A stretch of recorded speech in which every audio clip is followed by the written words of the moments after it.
Hello Bible readers, welcome back to my channel. Today, we continue our Bible reading on the book of Genesis, chapter 10 to 14. This is the account of Shem, Ham, and Japheth, Noah's sons who themselves had sons after the flood. The sons of Japheth, Gomer, Magog, Madai, Javan, Tubal, Meshech, and Tiras. The sons of Gomer, Ashkenaz, Ripat, and Togarma. The sons of Javan, Elisha, Tarshish, the Kittites, and the Rodanites. From these, the maritime peoples spread out into their territories by their clans within their nations, each with its own language. The sons of Ham, Cush, Egypt, Put, and Canaan. The sons of Cush, Seba, Havilah, Sabta, Rama, and Sabteka. The sons of Rama, Sheba, and Dedan. Cush was the father of Nimrod, who became a mighty warrior on the earth. He was a mighty hunter before the Lord. That is why it is said, like Nimrod, a mighty hunter before the Lord. The first centers of his kingdom were Babylon, Uruk, Akkad, and Calne, in Shinar. From that land, he went to Assyria, where he built Nineveh, Rehoboth, Ir, Kala, and Resen, which is between Nineveh and Kala, which is the great city. Egypt was the father of Ludites, Anamites, Lehabites, Neputites, Patrusites, Casluhites, from whom the Philistines came, and Caprothrites. Canaan was the father of Sidon, his firstborn, and of the Hittites, Jebusites, Amorites, Girgashites, Hivites, Archites, Sinites, Arvadites, Semarites, and Hamathites. Later, the Canaanite clans scattered, and the borders of Canaan reached from Sidon toward Gerar as far as Gaza, and then toward Sodom, Gomorrah, Admah, and Zeboim as far as Lasha. These are the sons of Ham by their clans and languages in their territories and nations. Sons were also born to Shem, whose older brother was Japheth. Shem was the ancestor of all the sons of Eber. The sons of Shem, Elam, Ashur, Arpachshad, Lud, and Aram. The sons of Aram, Uz, Hul, Gether, and Meshech. Arpachshad was the father of Shelah, and Shelah the father of Eber. Two sons were born to Eber. One was named Peleg, because in his time the earth was divided. His brother was named Joktan. Joktan was the father of Almodad, Shelep, Hazarmavet, Jera, Hadoram, Uzal, Dikla, Obal, Abimael, Sheba, Ophir, Havilah, and Jobab. All these were sons of Joktan. The region where they lived stretched from Mesha toward Separ in the eastern hill country. There are the sons of Shem by their clans and languages, in their territories and nations. These are the clans of Noah's sons according to their lines of descent within their nations. From these, the nations spread out over the earth after the flood. Now the whole world had one language and a common speech. As people moved eastward, they found a plain in Shinar and settled there. They said to each other, "Come, let's make bricks and bake them thoroughly." They used brick instead of stone, and tar for mortar. Then they said, "Come, let us build ourselves a city with a tower that reaches to the heavens, so that we may make a name for ourselves. Otherwise, we will be scattered over the face of the whole earth." But the Lord came down to see the city and the tower the people were building. The Lord said, "If as one people speaking the same language they have begun to do this, then nothing they plan to do will be impossible for them. Come, let us go down and confuse their language so they will not understand each other." So the Lord scattered them from there over all the earth, and they stopped building the city. That is why it was called Babel, because there the Lord confused the language of the whole world. From there, the Lord scattered them over the face of the whole earth. This is the account of Shem's family line. 2 years after the flood, when Shem was 100 years old, he became the father of Arphaxad. And after he became the father of Arphaxad, Shem lived 500 years and had other sons and daughters. When Arphaxad had lived 35 years, he became the father of Shelah. And after he became the father of Shelah, Arphaxad lived 400 years and had other sons and daughters. When Shelah had lived 30 years, he became the father of Eber. And after he became the father of Eber, Shelah lived 403 years and had other sons and daughters. When Eber had lived 34 years, he became the father of Peleg. And after he became the father of Peleg, Eber lived 430 years and had other sons and daughters. When Peleg had lived 30 years, he became the father of Reu. And after he became the father of Reu, Peleg lived 209 years and had other sons and daughters. When Reu had lived 32 years, he became the father of Serug. And after he became the father of Serug, Reu lived 207 years and had other sons and daughters. When Serug had lived 30 years, he became the father of Nahor. And after he became the father of Nahor, Serug lived 200 years and had other sons and daughters. When Nahor had lived 29 years, he became the father of Terah. And after he became the father of Terah, Nahor lived 119 years and had other sons and daughters. After Terah had lived 70 years, he became the father of Abram, Nahor, and Haran. This is the account of Terah's family line. Terah became the father of Abram, Nahor, and Haran. And Haran became the father of Lot. While his father Terah was still alive, Haran died in Ur of the Chaldeans in the land of his birth. Abram and Nahor both married. The name of Abram's wife was Sarai, and the name of Nahor's wife was Milcah. She was the daughter of Haran, the father of both Milcah and Iscah. Now Sarai was childless because she was not able to conceive. Terah took his son Abram, his grandson Lot, son of Haran, and his daughter-in-law Sarai, the wife of his son Abram, and together they set out from Ur of the Chaldeans to go to Canaan. But when they came to Haran, they settled there.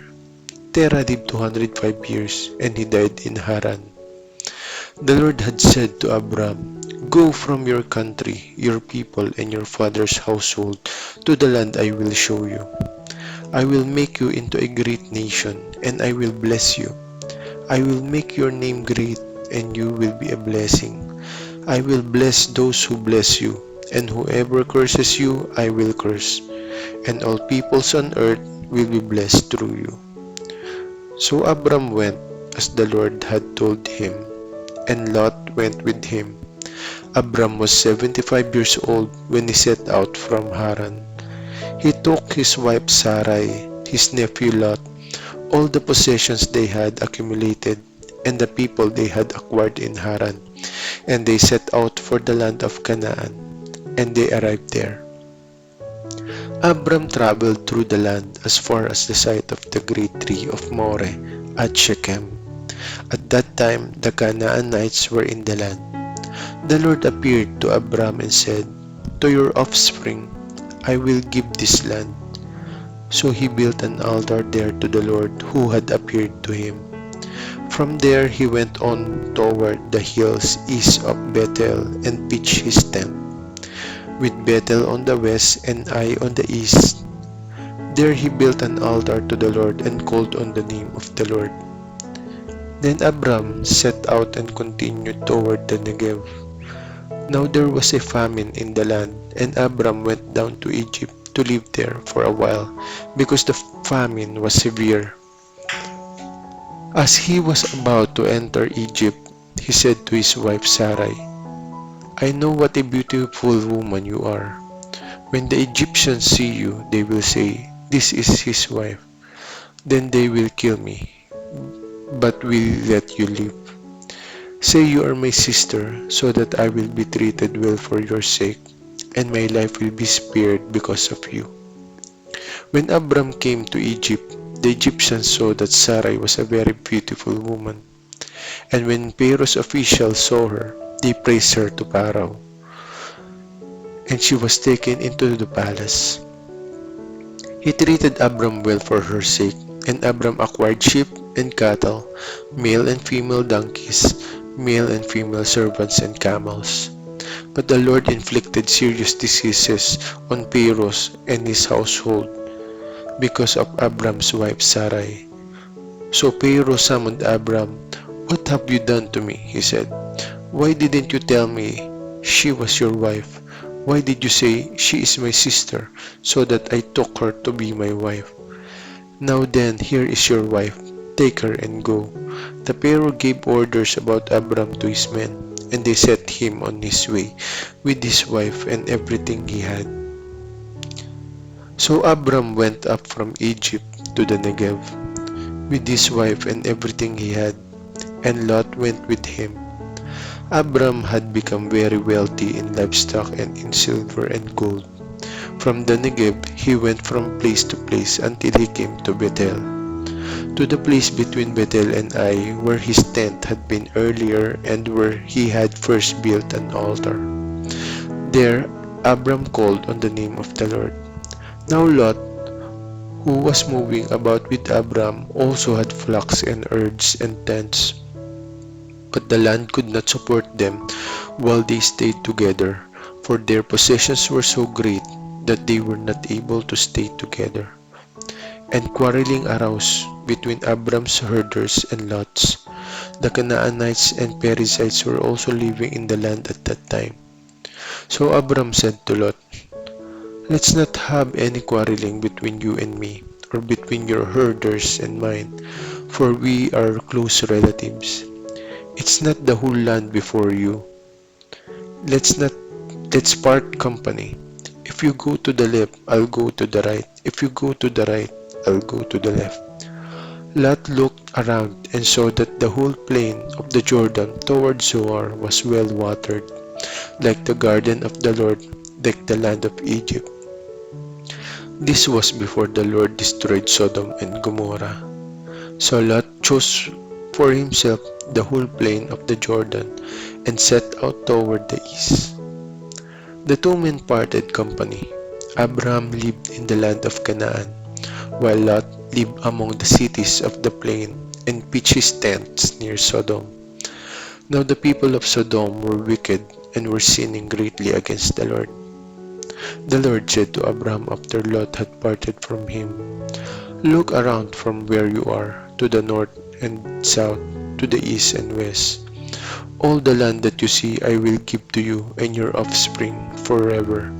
I will make your offspring like the dust of the earth, so that if anyone could count the dust, then your offspring could be counted. Go, walk through the length and breadth of the land, for I am giving it to you. So Abram went to live near the great trees of Mamre at Hebron, where he pitched his tents. There he built an altar to the Lord.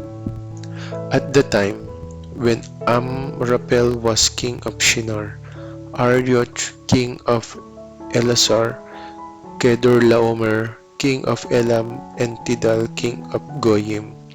These kings went to war against Bera king of Sodom, Birsha king of Gomorrah, Shinab king of Admah, Shemeber king of Zeboyim, and the king of Bela, that is Zoar. All these latter kings joined forces in the valley of Siddim, that is the Dead Sea Valley. For 12 years they had been subject to Kedor Laomer, but in the 13th year they rebelled. In the 14th year, Kedor Laomer and the kings allied with him went out and defeated the Rephites in Ashtaroth Karnaim, the Gusites in Ham, the Emites in Shaveh Kiriathaim, and the Horites in the hill country of Seir, as far as El Paran near the desert. Then they turned back and went to En Mishpat, that is Kadesh, and they conquered the whole territory of the Amalekites as well as the Amorites who were living in Hazezon Tamar. Then the king of Sodom, the king of Gomorrah, the king of Admah, the king of Zeboim, and the king of Bela, that is Zoar, marched out and drew up their battle lines in the valley of Siddim against Kedorlaomer, king of Elam, Tidal, king of Goyim, Amraphel, king of Shinar, and Arioch, king of Elasar. 4 kings against 5. Now the valley of Siddim was full of tar pits, and when the kings of Sodom and Gomorrah fled, some of the men fell into them, and the rest fled to the hills. The 4 kings seized all the goods of Sodom and Gomorrah, and all their food. Then they went away. They also carried off Abram's nephew Lot and his possessions, since he was living in Sodom. A man who had escaped came and reported this to Abram the Hebrew. Now Abram was living near the great trees of Mamre, the Amorite, a brother of Eshcol and Aner, all of whom were allied with Abram. When Abram heard that his relative had been taken captive, he called out the 318 trained men born in his household and went in pursuit as far as Dan. During the night, Abram divided his men to attack them, and he routed them, pursuing them as far as Hobah, north of Damascus. He recovered all the goods and brought back his relative Lot and his possessions together with the women and the other people. After Abram returned from defeating Kedorlaomer and the kings allied with him, the king of Sodom came out to meet him in the valley of Shaveh, that is the king's valley. Then Melchizedek, king of Salem, brought out bread and wine. He was priest of God Most High, and he blessed Abram, saying, Blessed be Abram by God Most High, creator of heaven and earth, and praise be to God Most High, who delivered your enemies into your hand. Then Abram gave him a tenth of everything. The king of Sodom said to Abraham, Give me the people and keep the goods for yourself. But Abram said to the king of Sodom, With raised hand I have sworn an oath to the Lord God Most High, creator of heaven and earth, that I will accept nothing belonging to you, not even a thread or the strap of a sandal, so that you will never be able to say, I made Abram rich. I will accept nothing what my men have eaten, and the share that belongs to the men who went with me to Aner, Eshcol, and Mamre. Let them have their share.